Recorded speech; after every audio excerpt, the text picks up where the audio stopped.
पहले तो सबको ये क्लियर हो जाए कि धर्म कहीं से ऊपर से बनकर नहीं आया है, जातियां कहीं ऊपर से बनकर नहीं आई हैं।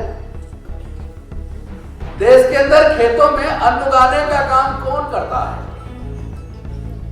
अनुसूचित जाति, जनजाति, पिछड़े वर्ग के लोग तो खेत में मेहनत करते हैं, वही तो अन्न उगाते हैं। तो क्या आप उनके हाथ से उगाए हुए अन्न को खाना छोड़ देंगे? हमारे देश में जूते कौन बनाता है? क्या आप जूते पहनना बंद कर देंगे? हमारे देश में भवन निर्माण का काम कौन करता है? मजदूरी का ईंटों को ढोकर लाकर वहां कौन पहुंचाता है? क्या आप मकानों में रहना बंद कर देंगे?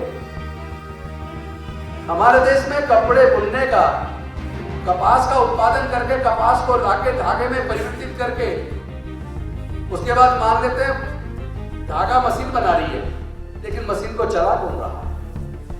कपास से धागा, कपास बिन के धागा कौन बना रहा है? कपड़े कौन सिल रहा है? तो ये सारे काम हमारे समाज के लोग कर रहे हैं, तो क्या आप कपड़े पहनना बंद कर दोगे? जिस रोड पर आप चलते हैं वो रोड हमारे समाज के लोग बनाते हैं, तो क्या आप रोड पे चलना बंद कर दोगे? ऐसे भारत चलेगा क्या? जो के इतिहास को नहीं जानते वो कभी इतिहास नहीं बना सकते।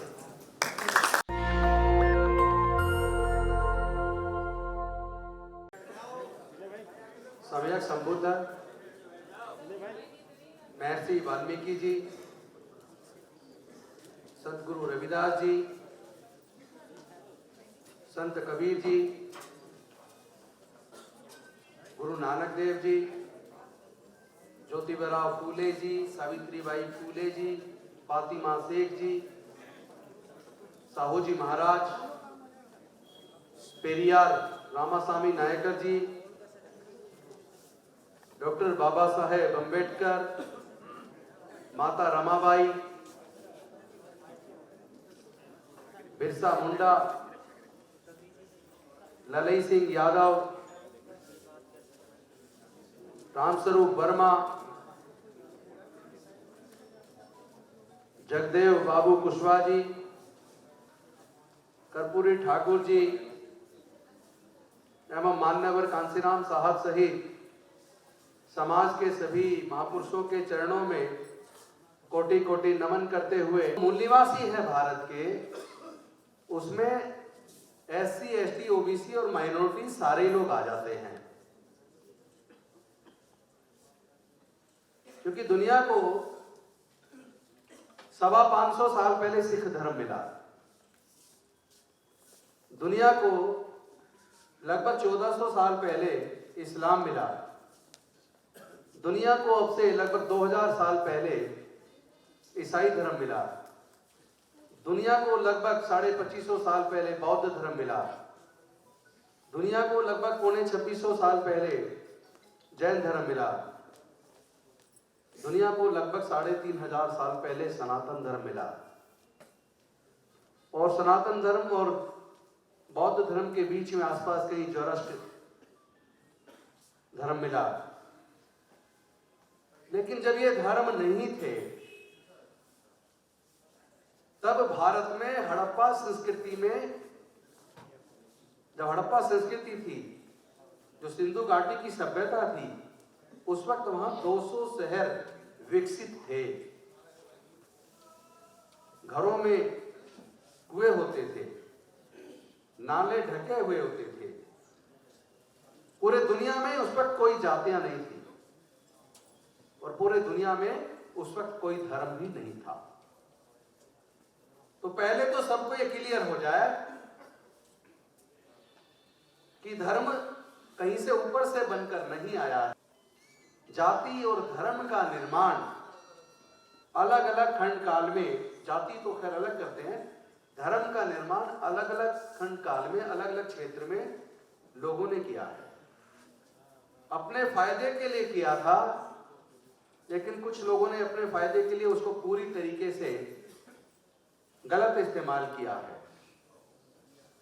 लेकिन साथ ही साथ ये भी समझना पड़ेगा कि अमेरिका के अंदर ब्लैक एंड व्हाइट तो है, लेकिन जातियां नहीं है। जर्मनी में जातियां नहीं है, फ्रांस में जातियां नहीं है, इंग्लैंड में जातियां नहीं है, रसिया में जातियां नहीं है, जापान में जातियां नहीं है, कोरिया में जातियां नहीं है, चाइना में जातियां नहीं है, ऑस्ट्रेलिया में जातियां नहीं है, न्यूजीलैंड में जातियां नहीं है। पूरे दुनिया के अंदर भारत और भारत के सब कॉन्टिनेंट को अगर छोड़ दें तो पूरे दुनिया में कहीं पर जातियां नहीं है। और आपको ये जानकर ताज्जुब होगा कि केवल भारत में मुस्लिम धर्म में जातियां हैं, या जो भारत से देश बने पाकिस्तान, बांग्लादेश, वहां मुस्लिम में जातियां हैं, लेकिन अरब में मुस्लिम में भी जातियां नहीं है। तो पहले तो इस सच्चाई को समझो, जाति बनाई किसने? इसका सीधा सा जवाब है, जो के इतिहास को नहीं जानते वो कभी इतिहास नहीं बना सकते।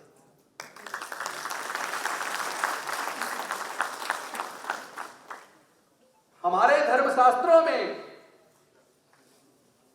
समाज को 4 वर्णों में बांटा, ब्राह्मण, क्षत्रिय, वैश्य, शूद्र। देश में ब्राह्मण की जनसंख्या लगभग 5.52% है, क्षत्रिय की जनसंख्या लगभग 3.90% है, वैश्य की जनसंख्या 1.30% है,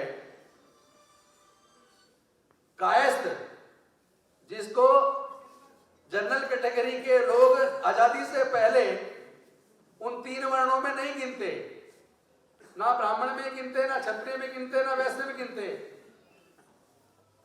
वो कहते हैं शूद्र हैं।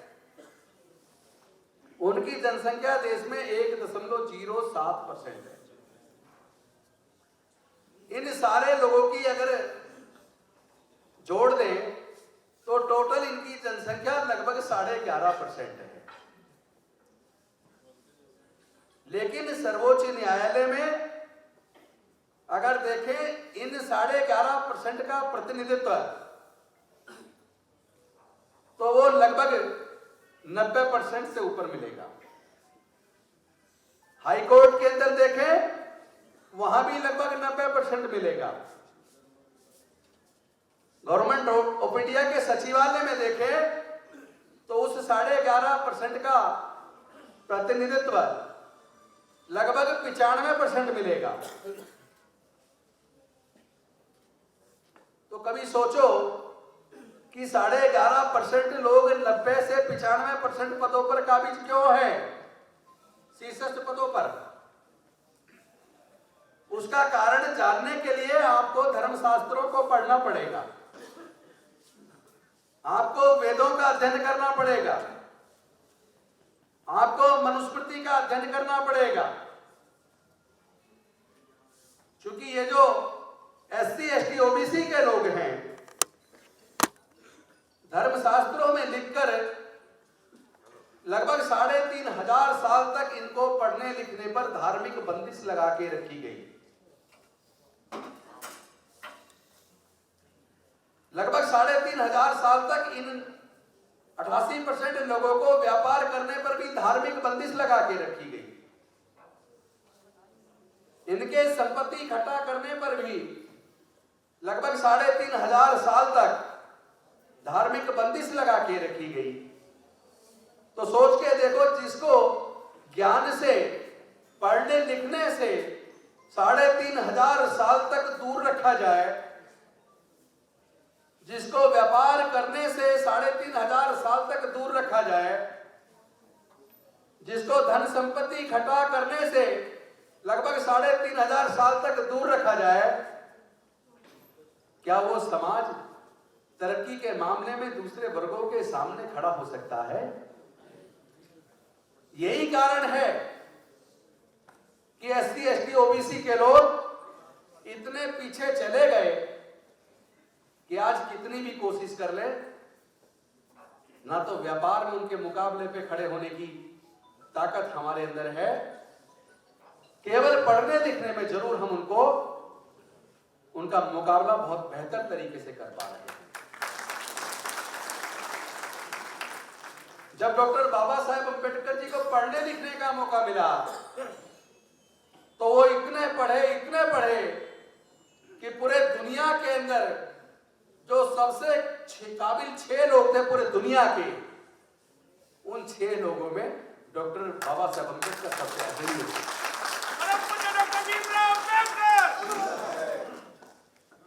भारत का संविधान जब बनाने की बात आई तो वो काबिलियत डॉक्टर बाबा साहेब अम्बेडकर के अंदर थी। आपको खुश होना चाहिए इस बात को देखकर कि जब जब हमारे लोगों को मौका मिला उन्होंने अपनी काबिलियत साबित की। डॉक्टर बाबा साहेब अम्बेडकर जी ने भारत का संविधान लिखा और प्रोफेसर जोगेंद्र नाथ मंडल ने पाकिस्तान का संविधान लिखा। दोनों अपने समाज के।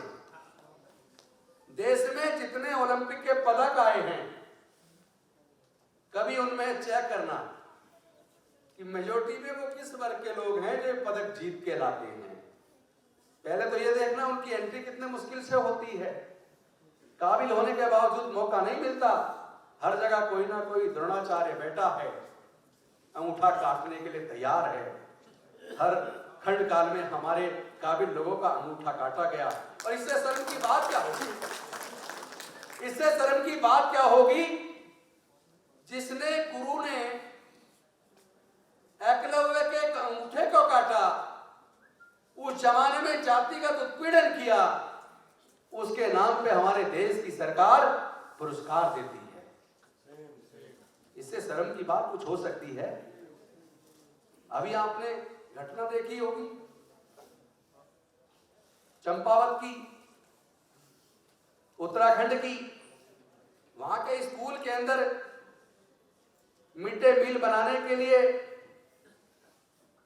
एक भोजन माता की पोस्ट की वैकेंसी निकली।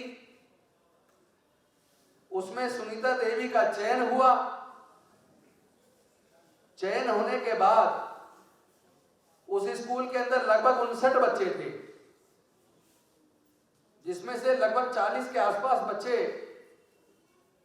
जनरल कैटेगरी के थे और 19 बच्चे एससी कैटेगरी के थे। उस स्कूल के बच्चों को ये किसने बता दिया कि ये शेड्यूल कास्ट है, शेड्यूल कास्ट का खाना नहीं खाना चाहिए? उनके माँ बाप ने ही तो बताया होगा। उन बच्चों से ये कहलवा दिया कि चूंकि ये खाना बनाने वाली भोजन माता अनुसूचित जाति की है, हम इसके हाथ का खाना नहीं खाएंगे। और जब इसकी कंप्लेंट ऊपर गई, इसके ऊपर जांच बिठाई गई, तो उन बच्चों को समझाने की बजाय और उन बच्चों को भड़काने वालों के खिलाफ कानूनी कार्रवाई करने की बजाय उस अनुसूचित जाति की महिला सुनीता देवी को नौकरी से ही निकाल दिया।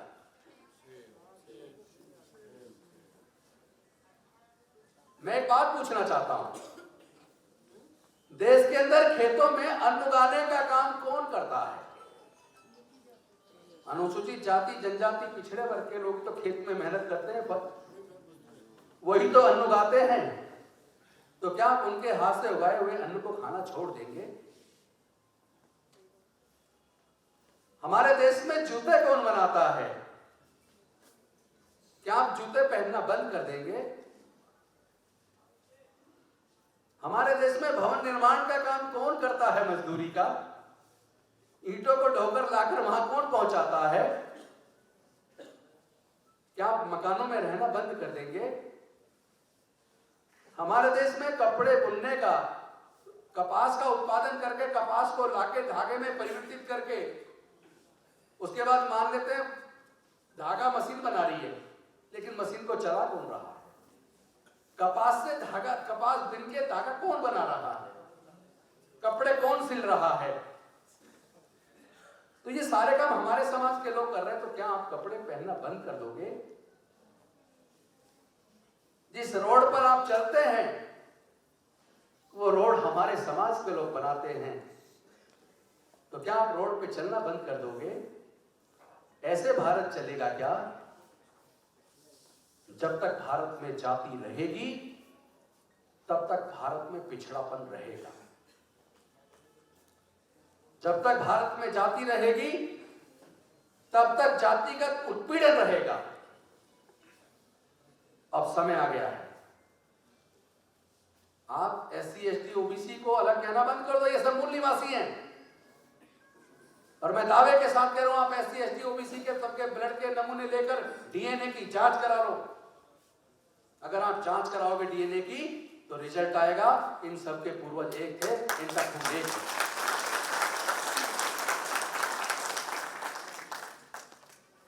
जब इस आरक्षण के मुद्दे पर प्रमोशन वाला केस आया माननीय सर्वोच्च न्यायालय के सामने, तो सर्वोच्च न्यायालय ने कहा 3 तरह के पैरामीटर तय किए। एक तो ये किया कि एफिशिएंसी मेंटेन होनी चाहिए, दूसरा तय किया एडिक्वेट रिप्रेजेंटेशन होना चाहिए, लेकिन साथ में तीसरी एक बात ये कह दी कि उसके लिए सरकार की तरफ से डाटा होना चाहिए, और डाटा के लिए सर्वे की जरूरत है, यानी जातिगत जनगणना की जरूरत है। यानी सुप्रीम कोर्ट माननीय सर्वोच्च न्यायालय कह रहा है कि एडिक्वेट रिप्रेजेंटेशन तो होना चाहिए, सभी को प्रतिनिधित्व मिलना चाहिए, लेकिन इसके लिए जातिगत जनगणना की जरूरत है। यानी नौकरी में किस जाति के कितने लोग हैं इस बात का डाटा होना चाहिए। ये डाटा कौन देगा, कौन करवाएगा ये सर्वे? सरकार की जिम्मेदारी है, प्राइवेट आदमी करेगा? सरकार की जिम्मेदारी है, लेकिन देश की कोई सरकार ये डाटा आज तक मेंटेन ही नहीं कर रही है, सर्वे कराने को तैयार ही नहीं है। इसीलिए जातिगत जनगणना नहीं कर रहे कि जिस दिन जातिगत जनगणना हो गई तो दूध का दूध और पानी का पानी हो जाएगा। उस दिन सबको पता चल जाएगा कि ये तो पूरे देश की जनसंख्या में SC ST OBC के 88% लोग हैं। इसी बात का डर उन्हें सताता है कि अगर ये हो गया तो फिर न्याय देना पड़ेगा, देश के संसाधनों में बराबर का हिस्सा देना पड़ेगा। अब वो ये भी नहीं कह सकते कि SC ST OBC में काबिल लोग नहीं है। बेशक से जहां पे डायरेक्ट इंटरव्यू होता है, जहां रिटन टेस्ट नहीं है, जैसे देश के विश्वविद्यालयों में जो असिस्टेंट प्रोफेसर, एसोसिएट प्रोफेसर और प्रोफेसर बनते हैं वो इंटरव्यू से बनते हैं, वहां कोई एग्जाम नहीं है। तो जो इंटरव्यू लेने वाला बोर्ड होता है, जो गवर्निंग बॉडी होती है, वो जिसको चाहती है उसको सेलेक्ट कर देती है। और अक्सर ज्यादातर जगह पर आपको जान के ताज्जुब होगा, अब से 5 साल पहले तक 1% भी OBC के लोग देश में प्रोफेसर नहीं थे। 1% भी एसोसिएट प्रोफेसर नहीं थे। जब से रिजर्वेशन लागू हुआ तब से असिस्टेंट प्रोफेसर बनने लगे, कुछ लोग एसोसिएट प्रोफेसर बने, और जो प्रोफेसर की, एसोसिएट प्रोफेसर की वैकेंसी के इंटरव्यू होता है, ज्यादातर जगह पर कह दिया जाता है सूटेबल कैंडिडेट नहीं मिला। एक लाइन ही तो लिखनी है, no efficient candidate find available. कोई भी काबिल कैंडिडेट नहीं मिला, ये कहना ही तो है। जांच कौन करेगा? अभी पीछे आपने देखा होगा JNU में हुआ, ये SC ST को इंटरव्यू में 2 नंबर दिए और उनको बाहर कर दिया, PhD का उनको एडमिशन नहीं दिया। भाई जब काबिलियत आ गई तो अब तुम्हें ये कैसे तय हो कि तुम कह रहे हो कि काबिल आदमी नहीं मिला? पिछले 6 साल का रिकॉर्ड है, सिविल सर्विसेज के अंदर जो रिजल्ट आए उसमें जिन्होंने टॉप किया 6 साल में पिछले आईएएस में, सिविल सर्विसेज में पिछले 6 साल में 2 बार अनुसूचित जाति ने टॉप किया, 2 बार अति पिछड़ा वर्ग के कैंडिडेट ने टॉप किया।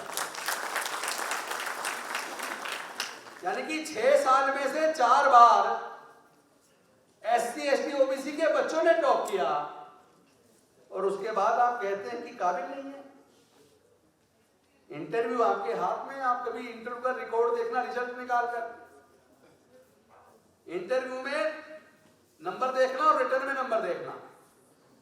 रिटर्न में हमारे एससी एसटी ओबीसी के लोग काफी अच्छे नंबर लाते हैं और इंटरव्यू के अंदर उन्हें जनरल कैटेगरी के जो उनसे भी निकम नंबर लेकर रिटर्न में आ रहे हैं, उनसे भी 40-40, 50-50 इंटरव्यू में नंबर कम मिल रहे हैं। ये पक्षपात और चलने वाला नहीं है। हम इस लड़ाई को लड़ेंगे, संवैधानिक तरीके से लड़ेंगे, सिर्फ आप सबको तैयार होना पड़ेगा। बहुत हो गया जाति का और धर्म का कार्ड। अब हम देश में जाति और धर्म का कार्ड नहीं चलने देंगे। ये जो चुनाव के समय पर धर्म का कार्ड खेला जाता है, हिंदू मुस्लिम कराया जाता है, वोट को पोलराइज किया जाता है, पर हमारे लोग भावनाओं में बह जाते हैं और अपने अधिकार को दूसरे के हाथ में सौंप देते हैं। अब ये भावुकता का कार्ड खेलना बंद करो, हमारे लोगों के साथ धोखा देना बंद करो। अब ये धोखेबाजी चलेगी नहीं, हमारे समाज के लोग तैयार हो गए हैं।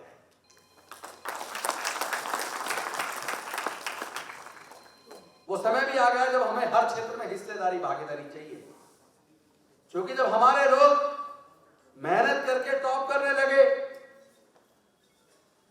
पढ़ाई लिखाई में बहुत तेजी से आगे आने लगे, तो उनको दर्द व तकलीफ हो गया कि अगर गरीबों के बच्चे पढ़ जाएंगे तो हमारे बच्चों के सामने कंपटीशन खड़ा हो जाएगा। इसीलिए उन्होंने एक पॉलिसी बनाई, एससी एसटी ओबीसी और बाकी कैटेगरी के भी जो गरीब बच्चे हैं उनके हाथ से शिक्षा को छीन लो। कैसे छीन लो? शिक्षा को ऐसे तो छीना नहीं जा सकता, प्रजातंत्र में वोट चाहिए सबकी। तो उन्होंने तरीका ये निकाला, शिक्षा को इतना महंगा कर दो कि पैसे के अभाव में एससी एसटी ओबीसी के लोग और गरीबों के भी, मजदूरों के बच्चे पढ़ न पाए। अगर आपका बच्चा किसी तरह मेहनत करके इंजीनियरिंग में क्वालिफाई हो जाता है एडमिशन के लिए, पहली बात तो क्वालिफाई से पहले आजकल कोचिंग चाहिए। कोचिंग की फीस कई लाख रुपए है। दिल्ली के अंदर तो माननीय अरविंद केजरीवाल जी ने जय भीम मुख्यमंत्री प्रतिभा विकास योजना बनाकर दिल्ली के उन सभी बच्चों को जिनके पेरेंट्स की सालाना आय 8 लाख रुपया है, उनके बच्चों को आईएएस की कोचिंग, सिविल सर्विसेज की, जुडिशरी की कोचिंग, इंजीनियरिंग की कोचिंग, मेडिकल की कोचिंग, तमाम तरह के कॉम्पिटिटिव एग्जाम्स की कोचिंग का खर्चा दिल्ली की सरकार उठा रही है। पर दिल्ली देश में छोटा सा है, बाकी पूरे देश में तो ये योजना नहीं चल रही। और आपके बच्चे ने मेहनत करके अगर क्वालिफाई कर भी लिया, आपने खर्च पानी करके बच्चे को कोचिंग पूरे देश में करा भी दी, तो सरकारी इंजीनियरिंग कॉलेज के अंदर एडमिशन के टाइम पर आजकल 2-2 लाख रुपया फीस जमा करनी पड़ती है। 4 साल का कोर्स है, 8 लाख रुपया एक बच्चे की पढ़ाई के ऊपर। क्या हमारे एससी एसटी ओबीसी के 98% लोग क्या 8 लाख रुपए एक बच्चे की पढ़ाई का जमा कर सकते हैं? नहीं कर सकते ना। इसका मतलब हायर एजुकेशन को हमारे बच्चों से महंगा करके छीना जा रहा है। और केवल हायर एजुकेशन को नहीं, देश में पिछले लगभग 15 सालों में 1.5 लाख से 2.25 लाख के बीच सरकारी स्कूल बंद हो गए। क्या देश में जनसंख्या कम हो रही है? जनसंख्या तो बढ़ रही है, तो फीस तो फिर तो स्कूल सरकारी और ज्यादा खुलने चाहिए थे, लेकिन सरकारी स्कूल बंद हो रहे हैं और लगातार प्राइवेट स्कूल खुल रहे हैं। प्राइवेट स्कूल के अंदर एक बच्चे की फीस का खर्चा, किताबों का खर्चा, वर्दी का खर्चा, ट्यूशन का खर्चा, आने जाने के लिए ट्रांसपोर्ट का खर्चा, ये सारे खर्चे अगर जोड़ लें, एक बच्चे के ऊपर मिडिल लेवल के अच्छे पब्लिक स्कूल में 8 से 10 हजार रुपया महीना खर्च होता है। हर परिवार में कम से कम 2 बच्चे हैं, तो 2 बच्चों की केवल पढ़ाई के लिए 15 से 20 हजार रुपया एक परिवार को चाहिए। क्या ये सच नहीं है? हमारे SC ST OBC के 90% से ज्यादा लोग ऐसे हैं जिनका पूरे परिवार की इनकम हर महीने की 15-20 हजार रुपया महीना है। और क्या उनके बच्चे पब्लिक स्कूल में पढ़ पाएंगे? यानी कि आपको निचले स्तर पर भी स्कूलों से शिक्षा को छीना जा रहा है। भारत आजाद होने के बाद रेलवे को का राष्ट्रीयकरण किया, बैंकों का राष्ट्रीयकरण किया, इंश्योरेंस कंपनी का राष्ट्रीयकरण किया, पेट्रोलियम कंपनी का राष्ट्रीयकरण किया। और जो आज केंद्र में सत्ता में सरकार है, इसने पिछले कुछ ही सालों के अंदर जो देश ने पिछले 70 सालों में कमाया था, वो इस केंद्र की सरकार ने पिछले 5-6 सालों में बेच दिया। रेलवे बेच दिया, एयर इंडिया बेच दिया, एयरपोर्ट बेच दिया, बैंक बेच रहे हैं, इंश्योरेंस कंपनी बेच रहे हैं, पेट्रोल कंपनी बेच दी, गैस कंपनी बेच दी। जब पेट्रोल के दाम बढ़ाते हैं तो कहते हैं ये हमारे हाथ में नहीं है, ये इंटरनेशनल मार्केट तय करती है। धोखा किसको दे रहे हो भाई? तुम्हें याद नहीं है वो आपकी अदालत जो रजत शर्मा का शो आता है? आपने वो वीडियो देखा होगा लाला रामदेव का, जिसमें वो कह रहे हैं कि तुम्हें 30 रुपए लीटर पेट्रोल चाहिए कि नहीं चाहिए? सबने कहा हाँ जी चाहिए। कौन दिलाएंगे? मोदी जी।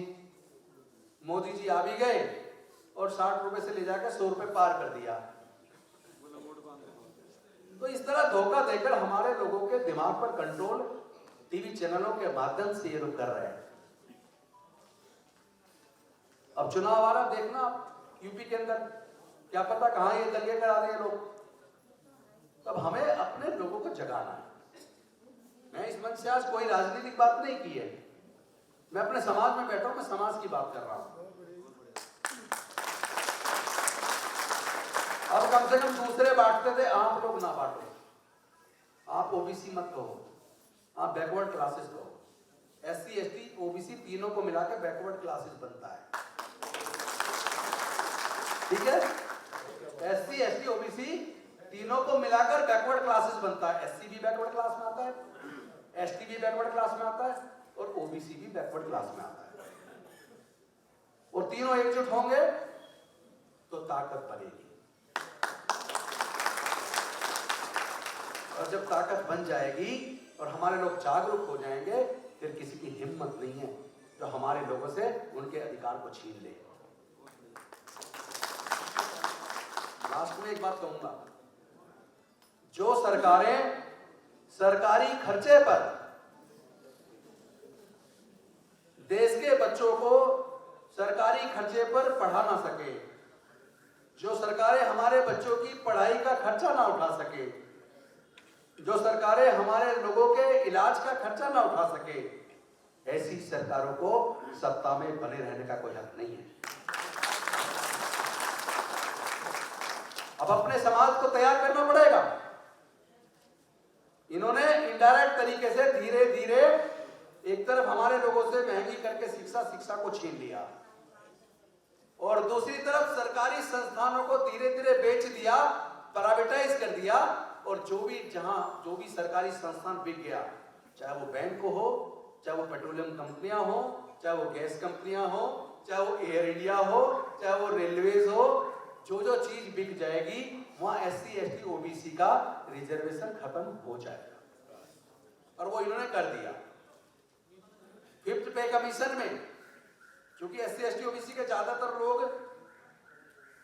4th क्लास में आया करते थे, लेकिन 5th पे कमीशन में केंद्र की सरकार ने 4th क्लास एम्प्लॉयमेंट को पूरी तरह बैन करके ठेके पे दे दिया, आउटसोर्स कर दिया। ठेकेदारी प्रथा लागू करके हमारे लोगों के 4th क्लास के जॉब को भी छीन लिया। तो क्या इस साजिश को आप कभी समझेंगे या नहीं समझेंगे? क्या हमारे नेताओं को मिलकर समाज के अंदर जाके इस तरह के षड्यंत्र को बताना नहीं चाहिए? क्या मैं बस इस बात से खुश हो जाऊं कि मैं मंत्री हूं? क्या मेरी समाज के प्रति कोई जिम्मेदारी नहीं है? क्या मैं बहुजन समाज के लोगों को, मूल निवासियों को, बैकवर्ड क्लास के लोगों को जागरूक करके उनके हक अधिकार के बारे में ना बताऊं? क्या उनके हक अधिकार की लड़ाई को हम सारे नेताओं को मिलकर नहीं लड़ना चाहिए? जो लोग समाज की लड़ाई को ना लड़ सके उन्हें नेतागिरी छोड़ देनी चाहिए। जो लोग समाज का नेतृत्व कर रहे हैं, जो संसद और विधानसभाओं के अंदर सांसद के रूप में, विधायक के तौर पर और मंत्री के तौर पर एससी, एसटी, ओबीसी का प्रतिनिधित्व करते हैं, इस बैकवर्ड क्लास का प्रतिनिधित्व करते हैं, लेकिन संसद में जाकर गूंगे बहरे बनकर बैठ जाते हैं, विधानसभाओं में जाकर गूंगे बहरे बनकर बैठ जाते हैं, कि ऐसे लोगों को समाज का नेतृत्व करना चाहिए? कोई हक है उन्हें? तो इस लड़ाई को कौन लड़ेगा? इस लड़ाई को लड़ने के लिए आप तैयार हो जाओ।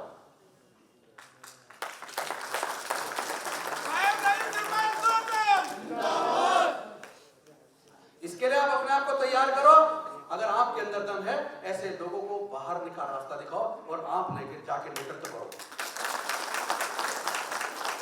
अब हमें ऐसा नेतृत्व चाहिए, चाहे संसद हो, चाहे देश की विधानसभाएं हो, हमें ऐसा ईमानदार नेतृत्व चाहिए जो हमारी लड़ाई को पूरी ईमानदारी के साथ लड़ सके। एससी, एसटी, ओबीसी के 300 से ज्यादा सांसद होने के बावजूद जातिगत जनगणना नहीं करा पा रहे, शर्म की बात है। इस लड़ाई को हम आप सब मिलकर लड़ेंगे और पूरे देश में लड़ेंगे, पूरे ईमानदारी के साथ लड़ेंगे। अंत में एक बात कह के अपनी बात खत्म करूंगा।